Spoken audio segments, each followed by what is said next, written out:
ಬೆಂಗಳೂರಿನಲ್ಲಿ ಸಾಮಾಜಿಕ ಮತ್ತು ಶೈಕ್ಷಣಿಕ ಸಮೀಕ್ಷೆ ನಡೀತಾ ಇದ್ದು, ಸಮೀಕ್ಷೆದಾರರಿಗೆ ದೀಪಾವಳಿಗೆ ರಜೆಯನ್ನ ನೀಡುವಂತೆ ಸದ್ಯ ಮನವಿಯನ್ನ ಮಾಡಿಕೊಂಡಿದ್ದಾರೆ. ಕರ್ನಾಟಕ ರಾಜ್ಯ ಸರ್ಕಾರಿ ನೌಕರರ ಸಂಘದಿಂದ ಪತ್ರವನ್ನ ಬರೆಯೋದ್ರ ಮೂಲಕ ಮನವಿಯನ್ನ ಮಾಡಿಕೊಂಡಿದ್ದಾರೆ. ಅಂದ್ರೆ ಸಮೀಕ್ಷೆದಾರರಿಗೆ ಜಾತಿಗಣತಿಯನ್ನ ಏನ್ ಮಾಡ್ತಾ ಇದ್ದಾರೆ ಅವರಿಗೆ ದೀಪಾವಳಿ ರಜೆಯನ್ನ ನೀಡುವಂತೆ ಮನವಿಯನ್ನ ಮಾಡಿಕೊಂಡಿದ್ದಾರೆ. ರಾಜ್ಯ ಸರ್ಕಾರ ಹಾಗೂ ಜಿಬಿಎಗೆ ಪತ್ರವನ್ನ ಬರೆದಿದ್ದಾರೆ ನೌಕರರು. ಬೆಂಗಳೂರಿನಲ್ಲಿ 16,000ಕ್ಕೂ ಅಧಿಕ ಸಿಬ್ಬಂದಿಗಳು ಸಮೀಕ್ಷೆಯನ್ನು ನಡೆಸ್ತಾ ಇದ್ದಾರೆ. 19ರಿಂದ 23ರವರೆಗೆ ಸಮೀಕ್ಷೆ ವಿನಾಯಿತಿಯನ್ನ ನೀಡೋದಕ್ಕೆ ಮನವಿಯನ್ನ ಮಾಡಿಕೊಂಡಿದ್ದಾರೆ. ಅಂದ್ರೆ ದೀಪಾವಳಿ ಹಬ್ಬ ಇರೋದ್ರಿಂದ ಈ ಒಂದು ಹಬ್ಬಕ್ಕೆ ರಜೆಯನ್ನ ಕೇಳಿದ್ದಾರೆ. ಹೀಗಾಗಿ ಸಾಂಪ್ರದಾಯಿಕ ಹಬ್ಬ ದೀಪಾವಳಿ ಹಾಗೂ ಬಲಿಪಾಡ್ಯ ಆಚರಣೆಗೆ ವಿನಾಯಿತಿಯನ್ನ ನೀಡುವಂತೆ ಮನವಿಯನ್ನ ಮಾಡಿಕೊಂಡಿದ್ದಾರೆ.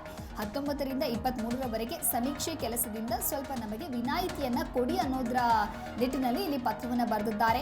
ಮನವಿ ಕೋರಿ ಹಿಂದುಳಿದ ವರ್ಗಗಳ ಕಾರ್ಯದರ್ಶಿ ಹಾಗೂ ಜಿಬಿಎ ಮುಖ್ಯ ಆಯುಕ್ತರಿಗೆ ಪತ್ರವನ್ನ ಬರೆಯಲಾಗಿದೆ. ಇನ್ನು ಸರ್ಕಾರ ಯಾವಾಗ ಜಾತಿ ಗಣತಿಯನ್ನ ಆರಂಭ ಮಾಡಿತು ಅಂದಿನಿಂದಲೂ ಕೂಡ ಒಂದಲ್ಲ ಒಂದು ಸಮಸ್ಯೆ ಎದುರಾಗ್ತಾನೆ ಇದೆ. ಪರ ವಿರೋಧದ ಚರ್ಚೆಗಳು, ಹೇಳಿಕೆಗಳೆಲ್ಲವೂ ಕೂಡ ಕೇಳಿ ಬಂದಿತ್ತು. ಈ ಎಲ್ಲ ಬೆಳವಣಿಗೆಗಳ ನಡುವೆ ಅಧಿಕೃತವಾಗಿ ಜಾತಿ ಗಣತಿ ನಡೆಯುತ್ತೆ ಅನ್ನುವಂಥ ಘೋಷಣೆ ಕೂಡ ಕೇಳಿ ಬಂತು. ನಂತರದಲ್ಲಿ ಅಂದರೆ ಜಾತಿ ಗಣತಿ ಯಾವಾಗ ಆರಂಭ ಆಯಿತು, ಗ್ರಾಮೀಣ ಭಾಗದಲ್ಲಿ ಒಂದು ಕಡೆ ಆದರೆ ಇನ್ನೊಂದು ಕಡೆ ಟೆಕ್ನಿಕಲ್ ಇಶ್ಯೂ ಅನ್ನುವಂತಹ ಸಮಸ್ಯೆಗಳೆಲ್ಲವೂ ಕೂಡ ಎದುರಾದವು. ಆ ಎಲ್ಲ ಸಮಸ್ಯೆಗಳನ್ನು ಬಗೆಹರಿಸಿ ನಂತರದಲ್ಲಿ ಜಾತಿ ಗಣತಿ ಮುಂದುವರಿತಾ ಬಂತು.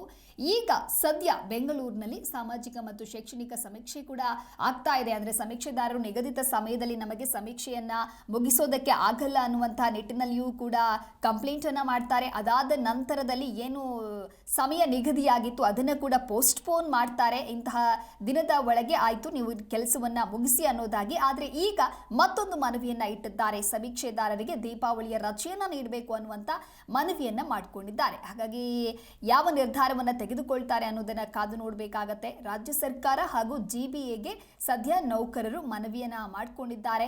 19ರಿಂದ 23ರವರೆಗೆ ಸಮೀಕ್ಷೆ ಕೆಲಸದಿಂದ ವಿನಾಯಿತಿ ನೀಡುವಂತೆ ಮನವಿಯನ್ನ ಮಾಡಿಕೊಂಡಿದ್ದಾರೆ. ಈಗಾಗಲೇ ಜಾತಿ ಗಣತಿಗೆ ಏನು ಸಮಯವನ್ನ ನಿಗದಿ ಮಾಡಿದ್ರು ಅದಕ್ಕಿಂತ ಹೆಚ್ಚು ಸಮಯವನ್ನ ನೀವು ತೆಗೆದುಕೊಂಡಿದ್ದೀರಿ ಅಂತ ಹೇಳಿಯೂ ಕೂಡ ಸರ್ಕಾರ ಹೇಳ್ಬರ್ತಾ ಇತ್ತು. ಈ ನಂತರದಲ್ಲಿ ಇದೀಗ ಮತ್ತಷ್ಟು ಸಮಯಾವಕಾಶವನ್ನ ಇವರಿಗೆ ರಜೆ ಅಂತ ಹೇಳಿ ನೀಡಿದ್ರೆ ಮತ್ತೆ ಸಮಯ ವೇಸ್ಟ್ ಆಗಬಹುದು ಅನ್ನುವಂಥ ನಿಟ್ಟಿನಲ್ಲಿ ಏನಾದರೂ ಸರ್ಕಾರ ನಿರ್ಧಾರವನ್ನ ತೆಗೆದುಕೊಳ್ಳುತ್ತೋ ಗೊತ್ತಿಲ್ಲ. ಒಟ್ಟಾರೆಯಾಗಿ ಕಾದು ನೋಡಬೇಕಾಗತ್ತೆ. ಕರ್ನಾಟಕ ರಾಜ್ಯ ಸರ್ಕಾರಿ ನೌಕರರ ಸಂಘದಿಂದ ಪತ್ರವನ್ನ ಬರೆಯಲಾಗಿದೆ.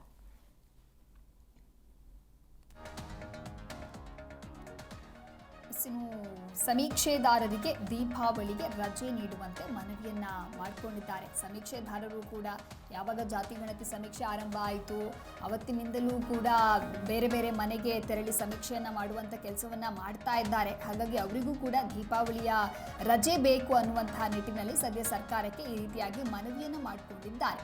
16,000ಕ್ಕೂ ಕೂಡ ಅಧಿಕ ಸಿಬ್ಬಂದಿ ಸಮೀಕ್ಷೆಯನ್ನು ಮಾಡ್ತಾ ಇದ್ದಾರೆ ಬೆಂಗಳೂರಿನಲ್ಲಿ. ಹಾಗಾಗಿ 19ರಿಂದ 23ರವರೆಗೆ ಸಮೀಕ್ಷೆ ವಿನಾಯಿತಿ ನೀಡಿ ಅನ್ನುವಂಥ ಮನವಿಯನ್ನು ಮಾಡಿಕೊಂಡಿದ್ದಾರೆ. ಹಾಗಾಗಿ ಸರ್ಕಾರ ಇದಕ್ಕೆ ಸಂಬಂಧಪಟ್ಟಂತೆ ಯಾವ ರೀತಿಯ ನಿರ್ಧಾರವನ್ನು ತೆಗೆದುಕೊಳ್ಳುತ್ತೆ ಅಂತ ಹೇಳಿ ಕಾದು ನೋಡಬೇಕಾಗತ್ತೆ.